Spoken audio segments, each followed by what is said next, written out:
ఓం నమో నారాయణాయ. ఓం నమో నారాయణాయ. ఓం నమో నారాయణాయ.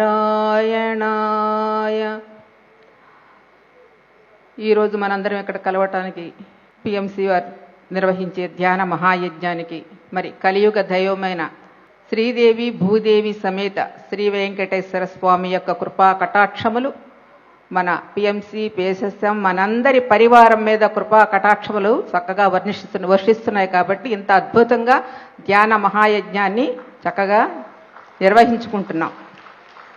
మరి నిర్వహించే అధికారులైన చైర్మన్ గారు, మరి పిఎంసి ఛానల్ వారు, బృందము, అనేక మంది పైనుంచి కింద వరకు ఎవరైతే కష్టపడుతున్నారో వారందరికీ నా హృదయపూర్వక కృతజ్ఞతాభివందనములు. ఇంత పని చేయాలంటే ఎంత కష్టం ఉంటుందో మనందరికీ తెలుసు. ఒక పెళ్లి చేయాలంటేనే ఎంతో కష్టపడుతుంటాం. సో ఇది 3 నెలల క్రితం ఏర్పడిన ఒక ప్రపోజలు 3 నెలల్లో ఇంత అద్భుతంగా చేశారంటే మరి తిరుపతి మాస్టర్స్ రఘురామ్ గారు, సంగీత్ బాబు గారు, ఇంకా ఎంతోమంది మాస్టర్స్ అందరూ కూడా సహాయ సహకారాలతో ఇంత వారి భుజస్కంధాల మీద వేసుకుని ఇంత అద్భుతంగా చేస్తున్న వారందరికీ కూడా, తిరుపతి మాస్టర్స్ అందరికీ కూడా ధన్యవాదములు. ఓకే మాస్టర్స్, మరి తిరుపతి అనగానే నాకు చాలా చాలా ఆత్మీయత ఉంది. అంటే నా జీవితంలో ఒక ప్రముఖమైన చేంజ్ జరిగింది నాకు ఇక్కడ. పత్రికారు పరిచయం అయింది మాకు 97వ సంవత్సరంలో. ఆ తర్వాత ఒక 3 నెలలకి అక్టోబరు ఆ ప్రాంతంలో ట్రెక్కింగ్ అనేది పెట్టారు ఇక్కడ. తిరుమల శేషాచల ఫారెస్ట్ అంటే పై భాగంలో పైకి వెళ్తుంది. మాకు ఆ రోజు నాకు ట్రెక్కింగ్ అనే పదమే నాకు తెలియదు. కానీ ఆ రోజున ఇక్కడ ఉన్న మాస్టర్స్ ఎవరు రజనీకాంత్ గారు, లలిత మేడం మా ఇంటికి వచ్చారు. ఆ రోజు వచ్చి అప్పుడు అడిగాను ట్రెక్కింగ్ అంటే ఏంటంటే ఒకే మాట చెప్పారు, జనారణ్యా నుంచి వనారణ్యానికి వెళ్ళి పౌర్ణమి రోజుల్లో 3 రోజులు ఆ ప్రకృతిలో గడపటం అన్నది. చాలా బాగుంది అనుకున్నాం. సరే మొత్తానికి ఏదో వీలైంది వచ్చాను. పత్రికారితో భీమాస్ హోటల్లోనే పత్రికారు దిగారు. అక్కడ కలిసాము. అందరి మిత్రులతో కలిసి ఆ యొక్క ఫారెస్ట్కి వెళ్ళడం జరిగింది. 3 రోజులు చక్కగా చేశాము. తిరిగి వచ్చేటప్పుడు ఒక అద్భుతమైన అనుభవం. శేషాచల ఫారెస్ట్లో శ్యామకోన వ్యాలీ అని ఒకటి ఉంటుంది. అక్కడికి వెళ్ళి నేను కూర్చుంటే ఇక్కడ పిరమిడ్ మాస్టర్ ఒక ఆయన ఈ రోజు పరమపదించారు పత్రికారు వెళ్ళే రోజున ఆయన కూడాను, మునిస్వామి గారు, వారి భార్య హంస, వాళ్ళిద్దరు కూడా నన్ను లోతుల్లోకి అంటే లోపలికి తీసుకెళ్ళి పత్రికారే చెప్పారు అవన్నీ 2 కిలోమీటర్ల లోపల తీసుకెళ్ళి వ్యాలీ దగ్గరికి అని చెప్పి అలా తీసుకెళ్ళి ఆయన అక్కడ కూర్చోబెట్టారు. నన్ను 2 నిమిషాలు కూర్చున్నాను. ఆ ప్రకృతితో అనుసంధానమై ప్రకృతితో మాట్లాడటం అనే ఆ యొక్క విద్య అప్పింది. విద్య అంటే నా లోపల ఉన్న ఆ శక్తి పత్రికారికి తెలుసు. ప్రతి ఒక్కరిలోనూ ఒక్కొక్క అద్భుతమైన శక్తి దాగి ఉంది. ఆ శక్తిని ఎలా మేల్కొల్పాలో, ఏ సమయంలో మేల్కొల్పాలో, ఏ ప్రదేశంలో మేల్కొల్పాలో ఆయనకు మాత్రమే తెలుసు. అదే ఆయన చేశారు. నా లోపల ఉన్న ఆ శక్తిని అంటే ప్రకృతితో మమేకత్వమై, ప్రకృతితో అనుసంధానమై, ప్రకృతి యొక్క భాషను తెలుసుకునే ఒక అద్భుతమైన నాలో ఉన్న దాగి ఉన్న తత్వాన్ని మేల్కొల్పారు గురూజీ. థ్యాంక్ యూ అయ్యా. సో మరి ఆయన 90 ఏళ్ళ నుంచి పరిచయం అయ్యారంటే ఇందాక చెప్పారు రఘురామ్ గారు తిరుపతిలో వాళ్ళు ఎంత సన్నిహితంగా ఉన్నారో మా అదృష్టం కూడా చాలా సంవత్సరాలు వారితో చాలా మా ఇంట్లోనే ఇంచుమించు నెలకి 20 రోజులు ఉండేవారు. అప్పుడు ఓమార్ ప్రింట్ అధినేత శ్రీ ముఖర్జీ గారు మా అన్నయ్య, ఆయన దగ్గర పుస్తకాలు పేపర్లు అన్ని ప్రింట్ అవుతూ ఉండేవారు. అవన్నీ కరెక్షన్ చేసుకోవడానికి ఇంచుమించు 15-20 రోజులు విజయవాడలోనే మన ఇంట్లోనే ఉండేవారు. సో అంత సన్నిహితంగా ఆయనతో గడిపాము. సరే అప్పట్లో పత్రికారు ఒక మాట చెప్పారు. అంటే అలాగే అందరికీ అనుభవాలు ఉన్నాయి, నాకు అలాగే హాస్టల్ ట్రావెల్, టెలిపతి ఇలాంటి అనుభవాలన్నీ అతి కొద్ది కాలంలోనే వచ్చినాయి. ఆ తర్వాత ఒకసారి ఒక ఇన్సిడెంట్ జరిగినప్పుడు ఒక దానిలో పాల్గొన్న ఆయన చెప్పారు ఒక మాట, మీరు పూర్తిగా అంటే గుడ్డిగా నమ్మద్దు, ప్రతిదీ కూడా రీసెర్చ్ చేయండి అని. మీరు ఒక ఆధ్యాత్మిక శాస్త్రవేత్త, మీరు ఒక స్పిరిచువల్ సైంటిస్ట్ అన్నారు. నాకు నిజంగా ఆ రోజు ఏం తెలియదు, మాది ఇంత మనసు ఇంత బుద్ధి. ఆయన పరిచయం అయినప్పుడు ఆ స్పిరిచువల్ సైంటిస్ట్ ఏదో స్పిరిచువల్ సైన్స్ అంటే ఏంటో తెలియదు, కానీ ఆ మాట అన్నారు. ఆ తర్వాత మా యొక్క జీవితంలో ఎన్నో మార్పులు. సో అదే విధంగా ప్రకృతిలో మమేకం అవ్వడం అన్నది ఈ తిరుపతిలోనే నాకు జరిగింది. అది అప్పటి నుంచి ఇప్పటికీ నా జీవితానికి ఒక పెద్ద ఎసెట్ అనమాట. ఇంకా అంతకంటే వేరే ఏం లేదు నేను పొందింది. సో అంటే ప్రకృతిలో దైవాన్ని చూస్తే ప్రతి ఒక్కరిలోనూ దైవాన్ని చూస్తాం. నేను ఏదైతే దర్శిస్తున్నానో, నేను ఏదైతే మాట్లాడుతున్నా అదే ఇతరులు దర్శించాలి, దర్శిస్తున్నాం. అది నేర్పించారు. సో ఇట్లా ప్రతిదీ ఒక స్పిరిచువల్ సైంటిస్ట్గా అంటే రీసెర్చ్ చేయి అన్నారు. అలాగా దాంతో అలాగే చేస్తూ ఉన్నాం. అదేవిధంగా ఒకసారి మార్చిలో పత్రికారు పరిచయం 3వ నెలలోనే మా ఇంట్లో మా మేనల్లుడు యాక్సిడెంట్లో చనిపోయాడు. అప్పుడు మరణం గురించి వేదన కలిగింది. చిన్న పిల్లవాడు, వాడంతా కలిసి నా చిన్న కొడుకు వయసు అనమాట. వాడికి 17-18 ఏళ్ళు. ఎందుకు ఇలా చనిపోయాడంటే ఆ రోజు 3 గంటల సేపు జననం మరణం గురించి, ఆధ్యాత్మిక ఆత్మ ప్రయాణం గురించి చెప్పారు. నిజంగా ఆ రోజు చాలా అద్భుతమైన స్పీచ్ ఇచ్చారు. 3 గంటలు ఎవరు లేరు, మేమే ఇద్దరం అలా కూర్చుని అంత అంటే ఆ యొక్క ఇచ్చిన ఆ రీసెర్చ్ ఆ సబ్జెక్ట్ అంతా కూడా దానివల్ల నాకు నా కుటుంబంలో వాళ్ళందరినీ కూడా ఉత్తీర్ణులు చేయగలిగాను. ఎందుకంటే ఆత్మ అంటే ఏంటి, ఆత్మ గురించి ఏంటి, జననం అంటే ఏంటి, మరణం అంటే ఏంటి, మరణం తర్వాత జీవితం అంటే ఏమిటి, మరణం తర్వాత ఏం జరుగుతుంది అన్న విషయాలు 97 మార్చి 28వ తారీఖున సంపూర్ణంగా నాకు ఇచ్చారు. సో ఆ యొక్క జ్ఞానంతో నా తల్లిని, నా తండ్రిని, మా అత్తగారిని, మా మామగారిని చక్కగా ధ్యానం చేసి వారిని ఉన్నత లోకాలకు పంపించగలిగే స్థోమత, ఆ యొక్క స్థైర్యాన్ని, ఆ యొక్క ధైర్యాన్ని అందించారు గురూజీ. ఇది రీసెర్చ్. అంటే కర్మకాండలు అవన్నీ చేస్తూ ఉంటాం కదా, ఏ కర్మకాండలో లేకుండా సోల్ని, తన యొక్క సోల్ని అమ్మ దగ్గర నుంచే మొదలుపెట్టాను నేను. అమ్మని ఎలా వెళ్ళిందో నేను చూశాను, మా మామగారు ఎలా వెళ్ళారో చూశాను. సో ఇలాంటి శాస్త్రీయ దృక్పథాన్ని అలవర్చారు. ఈరోజు సబ్జెక్ట్ అదే కదా, శాస్త్రీయ దృక్పథం. సో కాబట్టి మొదటి నుంచి నన్ను ఆ విధంగానే మరల్చారు. అలాగే పత్రికారు ఎక్కడికి వెళ్ళినా సరే, ఏ పుస్తకం చదివినా సరే ఆయన తీసుకొచ్చి ఆ పుస్తకాన్ని ఇస్తూ ఉంటారు. లేదంటే దానిలో సబ్జెక్టుని మా ఇంటికి వచ్చినప్పుడు ఏ అర్ధరాత్రి అపరాత్రి వస్తూ ఉంటారు. మాది విజయవాడ అంటే జంక్షన్ కదా. సో అప్పుడు వచ్చినప్పుడు తను ఏదైతే చదివారో ఆ విషయాన్ని ఒక 15 గంట 20 నిమిషాల సారాన్నంతా ఇచ్చేవారు.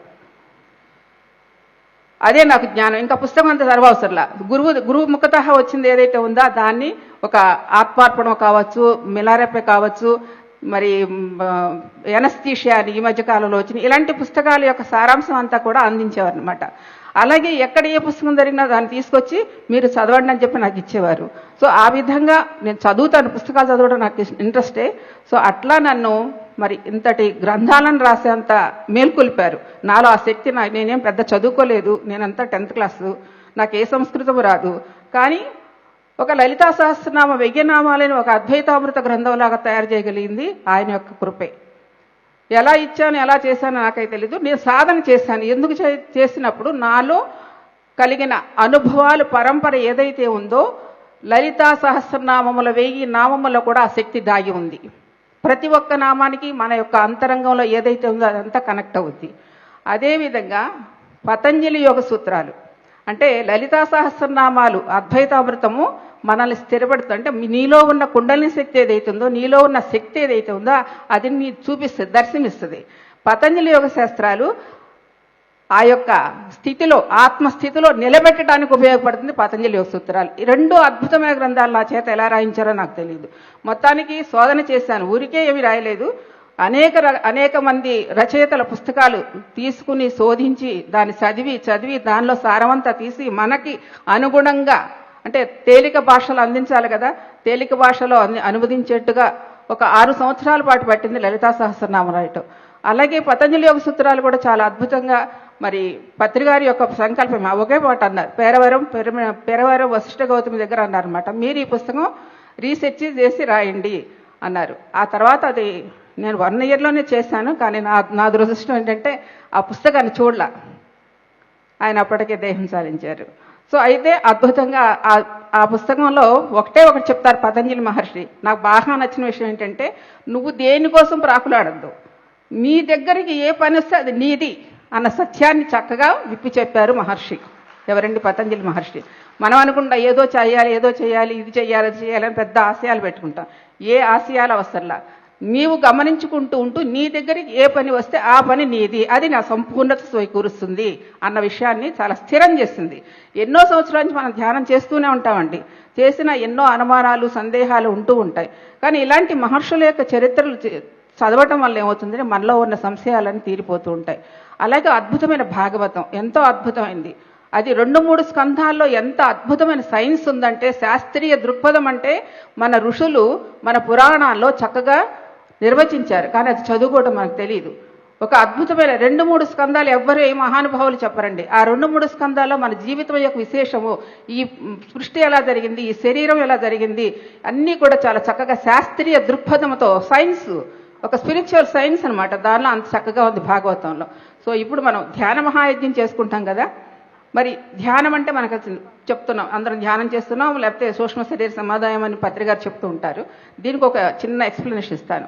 యజ్ఞం అనగా ఏమి, యజ్ఞం అనగా ఏమిటి? ఈ భగవత్ప్రసాదితమైన ఈ శరీరాన్ని ఒక యజ్ఞ వేదికగా చేయాలి. ఏదండి? ఈ భగవత్ప్రసాదితమైన శరీరాన్ని ఒక యజ్ఞ వేదికగా చేయాలి. మరి ఈ యజ్ఞ వేదికలో మనం బయట యజ్ఞాలు చేస్తూ ఉంటాం. ఎందుకు చేస్తూ ఉంటాం? స్వప్రయోజనాల కోసమో లేదా లోక కళ్యాణం కోసమో ఇలా యజ్ఞాలు చేస్తూ ఉంటారు. వాళ్ళకి కావాల్సింది హోమగుండాలు, అలాగే ఋత్వికులు, హవిస్సులు, వీళ్ళన్నీ ఉంటేనే ఆ యజ్ఞం జరుగుతుంది. కానీ మనం చేసే యజ్ఞం ఏమిటి? ఆత్మయజ్ఞము, వ్రత యజ్ఞము, యజ్ఞ అగ్ని మనం రగిస్తున్నాం ఇప్పుడు. సో ఇలాంటి ఈ యజ్ఞం మనం ఏం చేస్తున్నాం? శరీరాన్ని ఒక యజ్ఞ వేదికగా చేస్తున్నాం. శరీరంలోని ఈ యొక్క ఆజ్ఞాచక్రాన్ని ఇందా చెప్పారు కదా శివప్రసాద్ గారు, ఈ ఆజ్ఞాచక్రాన్ని యజ్ఞ కుండముగా భావిస్తున్నాం. చేయాలి, అలా భావించుకోవాలి. ఇది ఎవరు నేను చెప్పింది కదండి, లలితా పరమేశ్వరి చెప్పింది. యజ్ఞప్రియ అనే ఒక చిన్న నామములో శరీరాన్ని ఒక యజ్ఞ వేదికగా చెయ్యి. ఈ యొక్క భృకుటిలో నీ యజ్ఞ గుండముగా భావించు.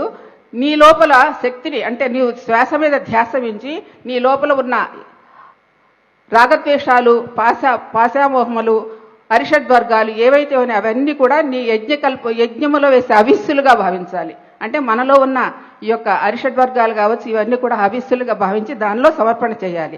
నీ అగ్నిని సమర్పించాలి. అగ్ని సమర్పించడం అంటే ఎట్లా? మన సనాతన ఋషులు 2 కట్టెలను మామూలు అగ్గిపెట్టెతో వెలిగించరు. 2 కట్టెలను మదిస్తే నుప్పుర వస్తుంది, దాంతో వెలిగిస్తారు. అది యజ్ఞం యొక్క పవిత్రత. మరి మనం ఏం చేస్తున్నాం? శ్వాస మీద ధ్యాస పెట్టి దానిలో ఏకాగ్రత సాధించి మనలో ఉన్న ఆ విద్వత్తును, మనలో ఉన్న ఆ విద్యుత్ శక్తిని మనం ప్రజ్వలింపచేస్తున్నాం. ఆ ప్రజ్వలింపచేసే యజ్ఞమే ఇక్కడ మన సహస్రానికి, ఈ యొక్క భూమధ్యానికి వస్తుంది. అప్పుడే మన యొక్క తాడై దివ్యనేత్రము జరుగుతుంది. దీని అంతటికి ఒక అద్భుతమైన ఏంటి, ఇదంతా ఎలా జరుగుతుంది అంటే ఒక శక్తి మాత. మనం అందరం అంటున్నాం కదా, యూనివర్సల్ ఎనర్జీ, కాస్మిక్ ఎనర్జీ అని పేరు పెట్టుకుంటాం కదా, ఆ పేరే శక్తిమాత. ఇప్పుడు విద్యుత్తుని మనం ఎన్నో రకాలుగా ఉపయోగించుకుంటున్నాం. ఏ పరికరం తగిలిస్తే దాని పరికరంగా ఆ విద్యుత్ ఉపయోగపడుతుంది. అదేవిధంగా మనకు ఉన్నది ఒకటే, అదే యూనివర్సల్ ఎనర్జీ, అదే విద్యుత్ శక్తి, లేదంటే శక్తి, ఆదిశక్తి, పరమాత్మ, పవనాకృతి, అంతటి పరమమయ పవిత్రమైనదే ఆదిశక్తి. ఆ శక్తి మనలో ఎలా పనిచేస్తుంది అని ఉంటే రకరకాలుగా పనిచేస్తుంది. ఒక కాళీమాత ఉంది. కాళీ అంటే ఏంటి? స్పేస్కి, కాలానికి సంకేతం. ఈ రోజున మనం 3 గంటలు 6 గంటలు ధ్యానం చేస్తూ ఉంటే ఒక్కొక్కరు ఎక్కడికి వెళ్తున్నాం? కాలాతీత స్థితికి వెళ్తున్నాం. వెళ్ళటం లేదా? ఎవరు వెళ్ళటం లేదా? అందరు ఆలోచనలోనే ఉన్నారా? సో ఒక్కొక్కరు 6 గంటలు మెడిటేషన్ చేయటం వల్ల చక్కగా మనం కాలాతీత స్థితికి వెళ్తాం. అదే కాళికి సంకేతం. అలాగే తారాశక్తి అంటే మన వాక్ శక్తి. మనకి ఇందాక చెప్పారు, వాక్ అనేది ఎలా ఉంటే వాగ్భాషణం, వాగ్భూషణంగా ఉండాలి. మనం మాట్లాడిన మాట చక్కగా భూషణంగా ఉండాలి, అందంగా, ఆనందంగా, పరమానందంగా ఉండాలి. అలాగే అంటే ఒక్కొక్క శక్తి మన లోపలే ఇలా పనిచేస్తుంది. ఈ వాక్ శక్తికి తారాశక్తి, ఆ స్పేస్కి, కాలానికి కాళీ శక్తి, అలాగే భువనేశ్వరీదేవి భూత భవిష్యత్ వర్తమానానికి. మనందరం చూస్తున్నాం కదా, తాడీ ద్వారా ఎన్నో గతం చూస్తున్నాం, వర్తమానం చూస్తున్నాం, భవిష్యత్తు చూస్తున్నాం. ఆ శక్తి పనిచేస్తుంది. అలాగే ధూమావతి శక్తి, మనలో ఉన్న నకారాత్మక వ్యవస్థ ఏదైతే ఉందో దాన్ని అంతా తొలగిస్తుంది ధూమావతి శక్తి. పేరు అదే, కానీ ఒకటే శక్తి, గుర్తుపెట్టుకోండి. ఒకే శక్తి ఇన్ని పేర్లతో మనకి ఇన్ని విధాలుగా మన లోపల ఉండి పనిచేస్తుంది, మన లోపలే. అలాగే బహళాముఖి శక్తి, పేరు దేవతలు చూస్తే మీకు వేరువేరుగా ఉంటాయి, కానీ మన లోపల ఎంత అద్భుతమైన ప్రక్రియ చేస్తున్నారో ఆలోచించండి. సో ఆ బహళాముఖి ఏం చేస్తుంది? మనలో కొన్ని నాడులు ఉన్నాయి కదా, ఈ నాడులు మన శరీరానికి పంపిస్తూ ఉంటాయి, ఈ పని చెయ్యి, ఆ పని చెయ్యి. ఇప్పుడు నేను మాట్లాడాలంటే ఇక్కడ పని చేయాలి, నేను చూడాలంటే ఇక్కడ ఒక ఇంద్రియం, ఒక నాడు పని చేయాలి. ఈ నాడులన్నిటి పంపించే విధానాన్ని నియంత్రిస్తుంది బహళాముఖి శక్తి. అంటే నియంత్రణ శక్తి, ఎక్కడికి పంపించాలో కమాండ్ చేసే శక్తి బహళాముఖి శక్తి. అలాగే మాతంగి శక్తి, మనలో సకల త్రిపుర భైరవి శక్తి మనలో సంకటాలన్నింటి కూడా నిర్మూలిస్తుంది. అలాగే త్రిపుర సుందరి శక్తి, ఆవిడ మనలో ఇచ్ఛాశక్తి, జ్ఞానాశక్తి, క్రియాశక్తి అని ఉంటుందిగా, ఆటికి సంకేతం ఆ శక్తి. అలాగే కమలాత్మిక శక్తి అంటే మన అందరం ఇన్ని పద్ధతుల్లో చక్కగా సాధన చేస్తే మన ఆత్మస్థితిలో ఒక పద్మములో, కమలం అంటే మన హృదయ కమలములో మన ఆత్మస్థితిలో నివహించటానికి, నిలబడి ఉండటానికి, స్థితమై ఉండటానికి మనకి ఈ శక్తులన్నీ పనిచేస్తాయి. ఒకే శక్తి ఇన్ని పదాలుగా, ఒకే రాష్ట్రము ఎన్ని పదవులతో ఎన్నెన్ని శాఖలతో ఇమ్మిడిపోయి ఈ రాష్ట్రాన్ని పరిపాలిస్తున్నారు. మరి ఈ శరీరాన్ని పరిపాలించాలంటే ఒకే శక్తి ఇన్ని తనకు అనుకూలంగా అందరినీ కమాండ్ చేసుకుంటూ అలా చేస్తుంది. మనం మాట్లాడాలన్నా, చెయ్యాలన్నా, చూడాలన్నా, పనులు చెయ్యాలన్నా మన లోపల ఇంత యంత్రాంగం ఉంది. ఈ యంత్రాంగాన్ని ఎవరు కనుక్కుంటారు? బాహ్యంలో దొరకదు, అంతరంలోనే దొరుకుద్ది. అదే ఇచ్చారు శ్వాస మీద ధ్యాస గురూజీ. ఆ శ్వాస మీద ధ్యాస ద్వారానే మన అంతర్ముఖమై మన లోపలికి వెళ్ళి లోపలి పనుల్లోకి వెళ్ళండి. పైపైన ధ్యానం కాదు ఇది. మనం ఇప్పుడు 3 గంటలు ధ్యానం చేస్తున్నామంటే ఇంత సామూహిక ధ్యానంలో మన యొక్క శక్తి ఎంత అంతరాంతరాల్లోకి వెళ్తున్నారో ఒక్కొక్కరు మీకే తెలుస్తుంది. ఎంత అనుభూతిని పొందుతారో మీకే తెలుస్తుంది. ఈ శక్తి తరంగాలు ఏం చేస్తున్నాయి? విశ్వశాంతి కోసం మనం ఒకే ఒక్క సంకల్పం పెట్టుకున్నాం. పిఎంసి ద్వారా మనం నిర్వహించు ఈ యొక్క యజ్ఞాన్ని మనము ఏ పదార్థాలు లేకుండానే కేవలం శరీరాన్ని యజ్ఞవేదికగా చేసి శ్వాస మీద ధ్యాస పెట్టి మన లోపల ఉన్న అంతరాంతరాల్లోని ఉన్న ఆ శక్తి, మన నకారాత్మక వ్యవస్థను తీసేసి ఒకే విధమైన విశ్వశాంతి కోసం మనం అందరం చేస్తున్నాం ఈ యొక్క అద్భుతమైన ధ్యాన మహాయజ్ఞం. ఈ మహాయజ్ఞం చెప్పాలంటే ఇంతకుముందు చెప్పారు మాస్టర్లందరూ. 11 సంవత్సరాల ధ్యాన మహాయజ్ఞం జరిగిందండి. 11 సంవత్సరాల తర్వాత ఒకే ఒక్క మాట అన్నారు పత్రిజీ, ధ్యాన మహాయజ్ఞాలు అయిపోయినాయారా, యోగి పొంగవాళ్ళు చేస్తారు, అయిపోయింది, ఇక ధ్యాన మహాచక్రాలు చేస్తానికి చక్రవర్తులు వస్తారయ్యా అన్నారు. అది వచ్చారు. ధ్యాన మహాచక్రాలు జరుగుతున్నాయి. మహిళా ధ్యాన మహాచక్రం జరిగింది, ధ్యాన మహాయాగం జరిగింది. ఇప్పుడు మరలా ధ్యాన మహాయజ్ఞం ఎందుకు వచ్చింది? పిఎంసి ద్వారా. పిఎంసి ప్రేరణ ఎందుకు కలిగింది అంటే ఈరోజు ఇప్పుడు ఉన్న పరిస్థితికి, ఇప్పుడు ఉన్న దేశంలో ఉన్న అల్లకల్లోల పరిస్థితులకి చేయవలసింది ఒకే ఒక్క ఆయుధం. ఏ మాట లేదు, ఏ ఆయుధము లేదు, ఒకే ఒక్క ఆయుధము శ్వాస మీద ధ్యాస. ఈ యొక్క ఆయుధం ద్వారా మన యొక్క సంకల్పము ఒకే త్రాటిపై వెళుతుంది. ఈ త్రాటిపై వెళ్లే యొక్క శక్తి తరంగాలు విశ్వశాంతి కోసమే ఉపయోగపడతాయి.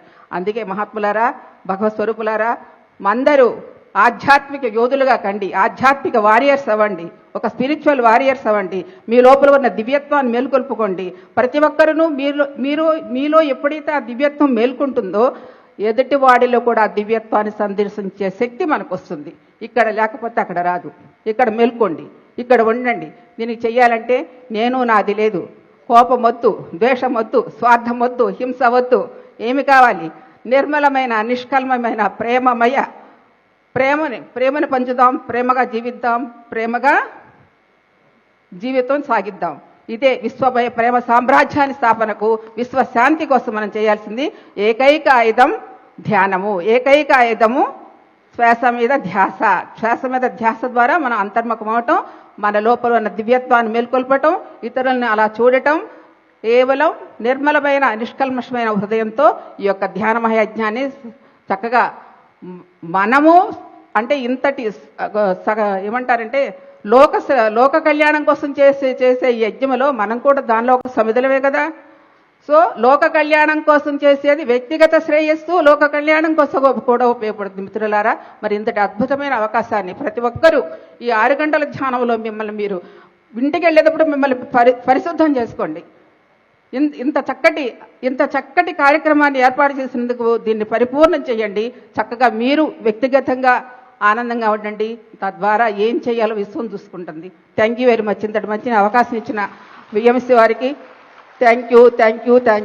ఈ శక్తి, ఈ మాట మాట్లాడాలని స్ఫురణ ఎందుకు కలిగింది తెలుసా? ఏం మాట్లాడతానయ్యా, నాకు ఎందుకయ్యా అన్నాను. ఈయన అన్నాడు, అమ్మ శక్తి గురించి చెప్పమ్మా అన్నాడు. చెప్పాలంటే చాలా ఉంది, కానీ చెప్పిన మాటల్లో 4 మాటల గురించి చెప్పా.